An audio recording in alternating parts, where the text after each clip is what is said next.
প্রিয় দর্শক, স্বাগত আমাদের নিয়মিত সাপ্তাহিক আয়োজন চায়না বুলেটিনে।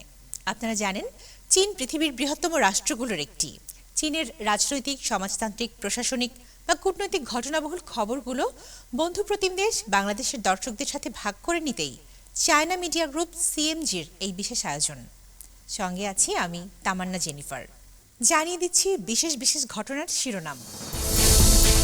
বেইজিংয়ে বৃক্ষরোপণ কার্যক্রমে সমগ্র সমাজকে একত্রিত করার আহ্বান চীনের প্রেসিডেন্ট শি জিনপিংয়ের। শান্তি আলোচনা, জাতিসংঘ সনদের প্রাধান্য রক্ষা সহ মধ্যপ্রাচ্য বিষয়ে 5 দফা শান্তি প্রস্তাব চীন ও পাকিস্তানের। চীনের শীর্ষ আইন প্রণেতার সঙ্গে অস্ট্রিয়ার প্রতিনিধি দলের সাক্ষাৎ। সবুজ রূপান্তর ও ডিজিটাল অর্থনীতির মতো ক্ষেত্রে সহযোগিতা এগিয়ে নেওয়ার আহ্বান। একটি সুস্থ পরিবেশ সকলের প্রচেষ্টার ফল এবং সুন্দর চীন নির্মাণে বনায়ন অত্যন্ত গুরুত্বপূর্ণ। এই উদ্যোগ এগিয়ে নিতে ধারাবাহিক ও যৌথ সাধনা প্রয়োজন বলে উল্লেখ করেছেন চীনের কমিউনিস্ট পার্টির কেন্দ্রীয় কমিটির সাধারণ সম্পাদক, চীনের কেন্দ্রীয় সামরিক কমিশনের চেয়ারম্যান ও দেশটির প্রেসিডেন্ট শি জিনপিং।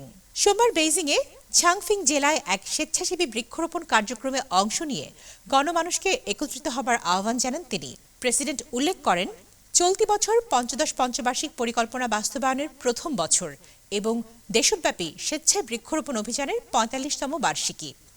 নতুন পরিস্থিতিতে সবুজায়ন কর্মসূচি এগিয়ে নিতে কাজের মান, উন্নয়ন, সংশ্লিষ্ট শিল্পের বিকাশ এবং জনগণের কাছে সুবিধা পৌঁছে দেওয়া জরুরি। শিশুদের অল্প বয়সেই শিক্ষা, স্বাস্থ্য ও কাজের প্রতি মনোযোগী হওয়া এবং প্রকৃতির প্রতি ভালোবাসা গড়ে তোলার উপর গুরুত্ব দেন তিনি। সে সময় সাধারণ মানুষের সঙ্গে মতবিনিময়কালে পরিবেশ বান্ধব পণ্যের মূল্যায়নের পথ সুগম করতে নগর ও গ্রামীণ সবুজায়ন সমন্বিতভাবে এগিয়ে নেওয়ার আহ্বান জানান প্রেসিডেন্ট। মধ্যপ্রাচ্যে উত্তেজনা নিরসনে পাকিস্তানের মধ্যস্থতার প্রচেষ্টা সকল পক্ষের অভিন্ন স্বার্থের সঙ্গে সঙ্গতিপূর্ণ, এমন মন্তব্য করেছেন চীনের পররাষ্ট্রমন্ত্রী ওয়াং ই। বেইজিংয়ে পাকিস্তানের উপপ্রধানমন্ত্রী ও পররাষ্ট্রমন্ত্রী মোহাম্মদ ইসহাক দারের সাথে বৈঠকে চলমান আন্তর্জাতিক পরিস্থিতি প্রসঙ্গে এমন অভিমত ব্যক্ত করেন তিনি। আঞ্চলিক সংঘাত এবং ইরান ও উপসাগরীয় অঞ্চলের পরিস্থিতি নিয়ে মতবিনিময়কালে ওয়াং বলেন, শান্তি আলোচনা পুনরায় শুরু ও পরিস্থিতি সহজ করতে পাকিস্তান গুরুত্বপূর্ণ ভূমিকা রাখতে পারে এবং এই প্রচেষ্টায় চীন সমর্থন অব্যাহত রাখবে।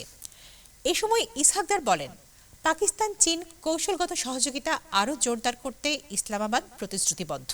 বৈঠকে উভয় দেশের পররাষ্ট্রমন্ত্রী উপসাগরীয় অঞ্চল ও মধ্যপ্রাচ্যে শান্তি ও স্থিতিশীলতা পুনরুদ্ধারের লক্ষ্যে 5টি প্রস্তাব পেশ করেন, যার মধ্যে রয়েছে অবিলম্বে শত্রুতা বন্ধ করা, যত দ্রুত সম্ভব শান্তি আলোচনা শুরু করা, অসামরিক লক্ষ্যবস্তুর নিরাপত্তা নিশ্চিত করা, নৌ চলাচলের নিরাপত্তা বিধান করা এবং জাতিসংঘ সনদের প্রাধান্য রক্ষা করা। চীন, অস্ট্রিয়া দুই দেশের শীর্ষ নেতাদের গুরুত্বপূর্ণ ঐকমত্য বাস্তবায়নে একে অপরের মূল স্বার্থ ও প্রধান উদ্বেগগুলো বিবেচনায় রাখতে সবুজ রূপান্তর ও ডিজিটাল অর্থনীতির মতো ক্ষেত্রে সহযোগিতা এগিয়ে নিতে অস্ট্রিয়ার সাথে কাজ করতে ইচ্ছুক চীন, এমন কথা বলেছেন চীনের শীর্ষ আইন প্রণেতা ও জাতীয় গণ কংগ্রেস এনপিসির স্ট্যান্ডিং কমিটির চেয়ারম্যান চাও লচি। মঙ্গলবার বেইজিংয়ে অস্ট্রিয়ার ফেডারেল কাউন্সিলের প্রেসিডেন্ট মার্কাস স্টটারের নেতৃত্বে অস্ট্রিয়া চীন মৈত্রী সমিতির একটি উচ্চ পর্যায়ের প্রতিনিধি দলের সাথে সাক্ষাতে চাও বলেন, চীনের এনপিসি অস্ট্রিয়ার সংসদের সাথে আদান প্রদান বাড়াতে ইচ্ছুক, সেই সাথে আইন প্রণয়ন ও তদারকির ক্ষেত্রে অভিজ্ঞতা বিনিময় করতে এবং বাস্তব সহযোগিতার জন্য একটি আইনি পরিবেশ গড়ে তুলতে চায়। জবাবে স্টটার বলেন, অর্থনীতি, বাণিজ্য, সাংস্কৃতিক ও জনগণের মধ্যে আদান প্রদান, আইন প্রণয়ন সহ অন্যান্য ক্ষেত্রে সহযোগিতা সম্প্রসারণ এবং দুই দেশের জনগণের মধ্যে বন্ধুত্ব জোরদার করতে তার দেশ চীনের সঙ্গে কাজ করতে চায়। দর্শক, এই ছিল আমাদের এবারের আয়োজনে। আবারও দেখা হবে চীনের সমসাময়িক খবর নিয়ে আগামী সপ্তাহে একই দিন একই সময়ে। অনুষ্ঠানটি সামাজিক যোগাযোগ মাধ্যমে দেখতে ভিজিট করুন www.facebook.com/cmg বাংলা এবং ইউটিউব চ্যানেল সিএমজি বাংলা।